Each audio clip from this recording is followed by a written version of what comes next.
ये कहानी है दो दोस्तों की और उनकी दोस्ती की शुरुआत हुई थी अभी कुछ दिन पहले हॉस्पिटल के कमरे से, जहां पर वो दोनों एडमिट थे। तो दोनों में से जो एक था उसको अभी कुछ दिन पहले एक पैरालिसिस का अटैक आया था, जिसकी वजह से गर्दन के नीचे की उसकी पूरी बॉडी पैरालाइज हो गई थी और वो अपनी एक उंगली तक नहीं हिला सकता था। और पूरे दिन जो भी नर्स उसके पास में आती वो उसको एक ही बात कहता कि मुझे कोई ऐसा इंजेक्शन दे दो जिससे कि मैं मर जाऊं, अब मैं और जीना नहीं चाहता, ऐसी जिंदगी का मैं क्या करूंगा। तो उसका जो दोस्त था उस कमरे में, क्योंकि वो चल फिर सकता था, तो रोज सुबह और रोज शाम को उस कमरे में एक खिड़की थी, उसके पास में जाकर के खड़ा हो जाता और अपने दोस्त को बताता कि उस खिड़की के बाहर क्या चल रहा है। बिल्कुल नीला आसमान है, सफेद बादल है, हल्की हल्की हवा चल रही है और कुछ पंछी उड़ रहे हैं। एक बहुत ही सुंदर बीच है जहां पर कुछ बच्चे मिट्टी के घरौंदे बना रहे हैं। कुछ लोग हैं जो वहां पर बैठे हुए बस समुद्र की लहरों को देख रहे हैं। कुछ लोग जॉगिंग कर रहे हैं, कोई एक्सरसाइज कर रहा है, कोई पतंग उड़ा रहा है। वहां पर एक आइसक्रीम की स्टॉल है जहां पर कुछ लोग आकर के आइसक्रीम खा रहे हैं। और सनसेट के टाइम पे जो पानी है वो पूरा गोल्डन हो जाता है और चमकने लगता है।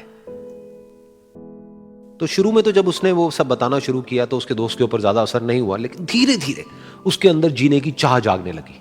अब वो सुबह का इंतजार करने लगा कि जल्दी से सुबह हो और मेरा दोस्त मुझे बताए कि आज यहां पर क्या हो रहा है। कुछ दिन तक ऐसे ही चलता रहा। फिर एक दिन जब वो सुबह उठा तो उसने देखा कि सामने वाला बेड खाली है। फिर उसने नर्स को बुलाया और उससे पूछा कि क्या वो डिस्चार्ज हो गया है। तो नर्स ने कहा कि आपको तो उन्होंने बताया होगा, उनके पास कुछ ही दिन बाकी थे और कल रात को ही उनकी डेथ हो गई है। ये सुन करके उसके अंदर की उम्मीद पूरी तरह से टूट गई, क्योंकि सिर्फ उसका दोस्त ही था जिसने उसको बाहर की दुनिया से जोड़ा हुआ था, जिसकी वजह से वो जान पाता था कि बाहर क्या हो रहा है और ये दुनिया कितनी खूबसूरत है। तो कुछ दिन तक तो वो रोता रहा और उसने जीने की चाह छोड़ दी।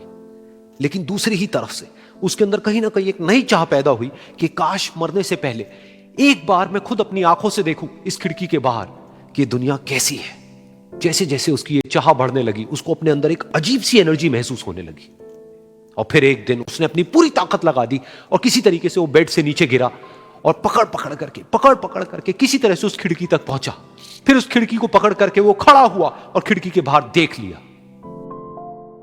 लेकिन खिड़की के बाहर देखते ही वो गुस्से से भर गया। उसने जोर से नर्स को आवाज लगाई और जैसे ही नर्स आई उसने नर्स से पूछा, ये तुमने क्या किया, ये खिड़की के बाहर काली दीवार क्यों खड़ी कर दी। तो नर्स को समझ नहीं आया वो क्या बोल रहा है और वो बोली कि मुझे 5 साल हो गए हैं यहां पर, जब से मैं आई हूं तब से तो ये काली दीवार यहां पर है। तब जाकर के उसको समझ आया कि उसका वो दोस्त उससे झूठ बोल रहा था। और उसने नर्स से पूछा, अगर ये काली दीवार पिछले 5 साल से यहां पर है तो मेरे दोस्त ने मुझसे झूठ क्यों कहा। तो नर्स थोड़ा सा मुस्कुराई और बोली कि मैं ये तो नहीं जानती कि उन्होंने आपसे झूठ क्यों कहा, लेकिन मैं इतना जरूर जानती हूं कि जो भी कुछ उन्होंने आपसे कहा उसी वजह से आप अभी अपने पैरों पर खड़े हैं। तो इस कहानी से हमको यह सीखने को मिलता है कि जो हमारे शब्द हैं, जो हमारे वर्ड्स हैं, जो हम अपने मुंह से बाहर निकालते हैं, उसमें इतनी पावर है जिसकी कोई हद नहीं है। वो किसी आदमी को गिरा भी सकते हैं और उसको उठा भी सकते हैं। तो अब आपके ऊपर है कि आप अपनी इस पावर को यूज करते हो या मिस यूज करते हो।